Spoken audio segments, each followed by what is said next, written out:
Dear students, today I am before you with a topic that has been prescribed in your in the syllabus of English core semester 4 paper 402 unit 4,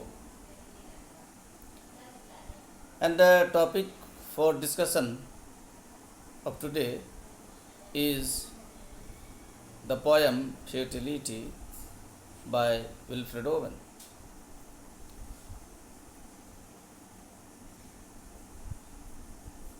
You know, Wilfred Owen is one of the greatest, most famous poet of 20th century. You know, 20th century is marked with so many changes.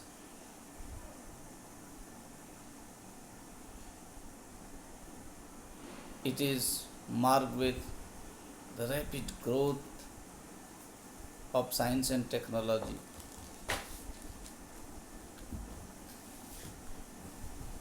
excessive industrialization,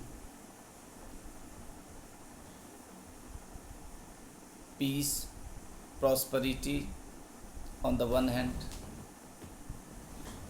and on the other, equally it witnessed rather, great wars. Especially, I mean to say about the world wars, two world wars, which brought a remarkable change, a tremendous change in the outlook, the attitude of the people throughout the globe. It not only affected only Europe, but later or sooner, it spread its ill effects on the whole world.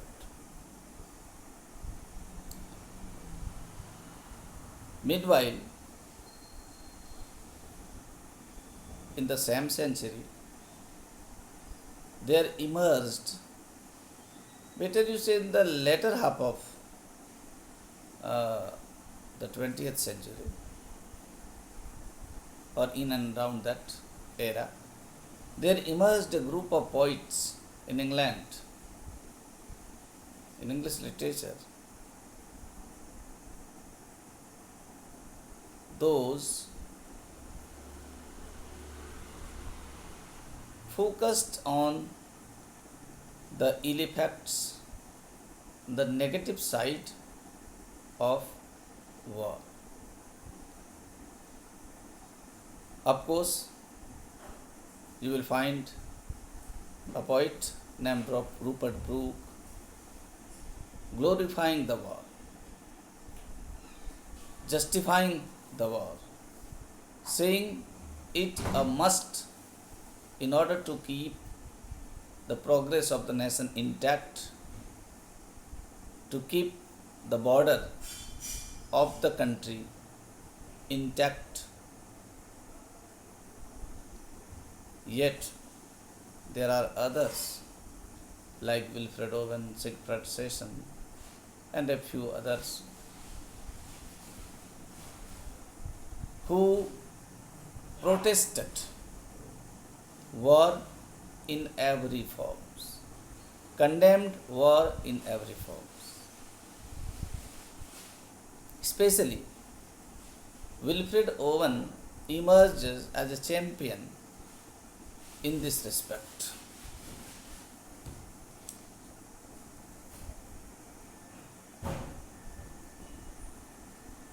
He himself was a soldier professionally, and thus he had a very first-hand experience, a direct experience of the horrors of the death, destruction, havoc brought by war.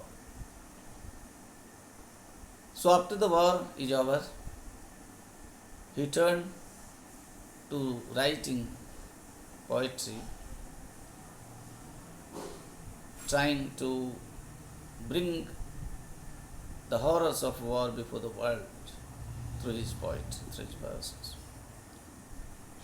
The poem Futility is one such poem by him which deals with the theme of war, rather the horror of war, the pity of war. He condemns war, he refutes it,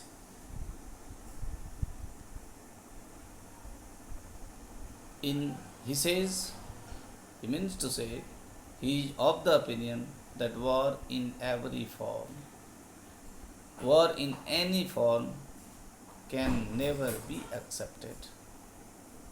All the time it is anti-nation, anti-human. It can never bring any solution. Instead, it brings further problems before the humanity. The poem, you will find it thought-provoking and filled with the sense of a strong protest against war and its negativity, its horror. Before I will present the critical appreciation of the poem before you, I will read out the lines of the poems. It is a sonnet. It is in 2 stanzas. There is a very pathetic description of the battlefield where one of his fellow soldiers is lying dead. He has been killed in the war. It is simply very much difficult for them to take the truth that his fellow soldier is no more now in this world. They try to make him awake. Alas, he cannot wake. Then the poet turns to make effort to make him awake from the deep slumber. But those attempts are quite unfruitful. Then, in the second stanza, it is a sestet, and as you all know, in the sestet the poet gives the conclusion. In the first, if he describes, in the last, in the sestet, the poet presents it, the conclusion, his message, what he means to say to the world. And the gist of the second stanza, the sestet, is the poet puts a question, a general question, before the world, to the warmongers who impose war, to the head of the nations, even to the God Almighty, the Creator, raising a general question, asking,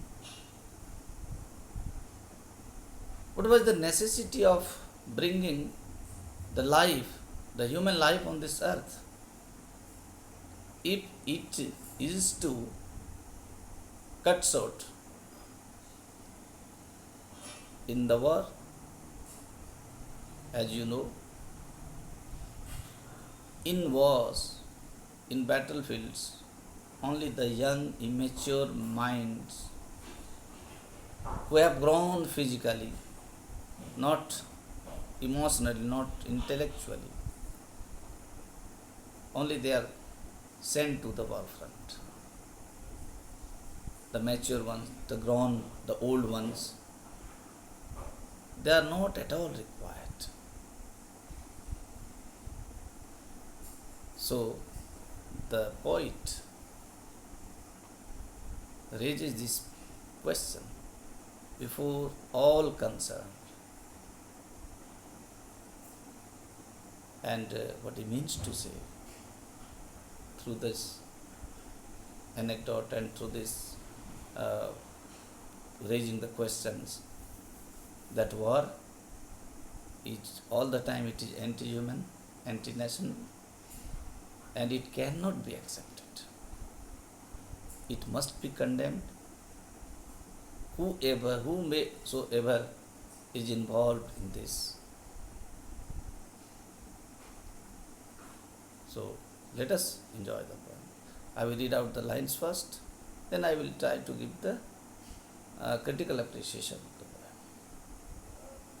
First, the lines. Move him into the sun, gently its touch awoke him once. At home, whispering of fields half sown, always it woke him even in France until this morning and this snow. If anything might rouse him now, the kind old sun will know.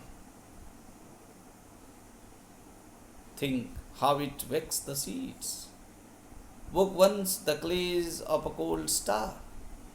Our limbs so dear achieved our sights, full nerved, still warm, too hard to stir. Was it for this the clay grew tall? Oh, what made fatuous sunbeams toil to break earth's sleep at all? Very easy poem, yet very interesting. Moreover, it is more and more thought provoking. So now I come to the critical appreciation. Hope it will help you. Futility is one of the most celebrated poems of Wilfred Owen, a modern poet. Owen, before being a poet, was a soldier, as I told you earlier himself, and had taken part in the World War. Thus, he had a personal experience, a direct experience of the horror of war and the senseless waste of precious human lives in war. Owen is a war poet, and unlike Rupert Brooke, he condemns the death and destruction caused by war. He has not any romantic feeling or illusion about wars, rather, he brings out the pity, the horror, the pathos, and the tragedy of war. In this poem, the poet laments over the sad demise of an English soldier in the battlefield in France. Remember the line, second line, at home, and in the next, even in France. The soldier was a young man, full of joy, full of life, vitality, and promise. In his native land, he used to rise from sleep at the gentle touch of first rays of the morning sun every day. The sun seemed to whisper in his ears that he should sleep no longer to finish his duties. Even in France, the sun woke him up every morning before this day. Now, the same old sun cannot woke him, as he is no more now, and The sun touches him but cannot wake him. His sleep is one that knows no breaking. The poet fancies with pathos and irony that the sun, which is the source of life, might still revive him. He says, if anything might rouse him now, the kind old sun will know.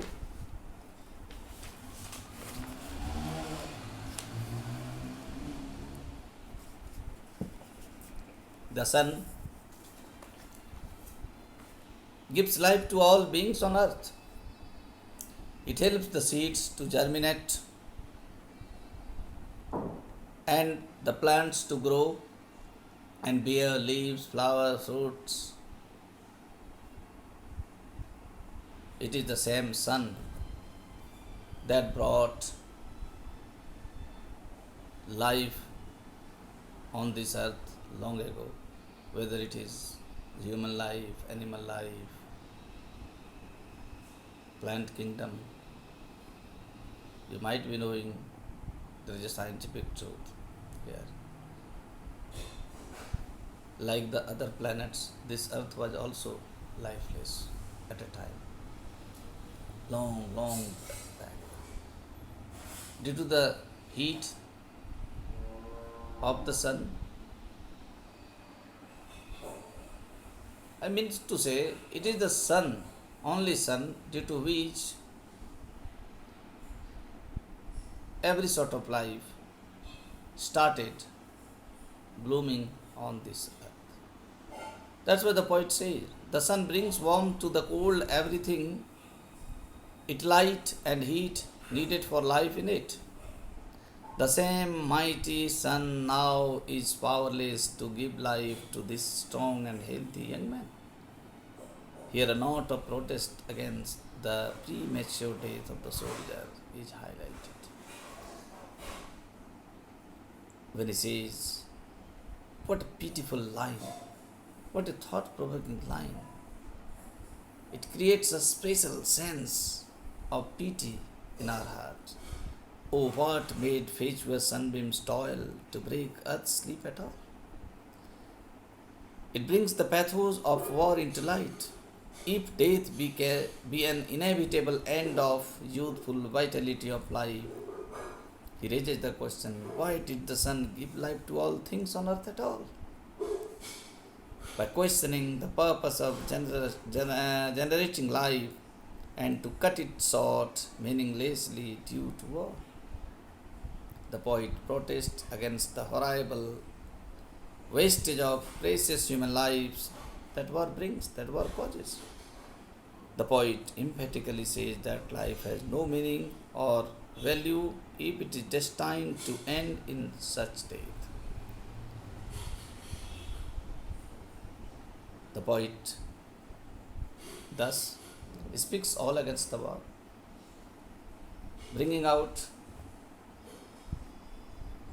or with the help of these anecdotes, with these feelings, raising the questions.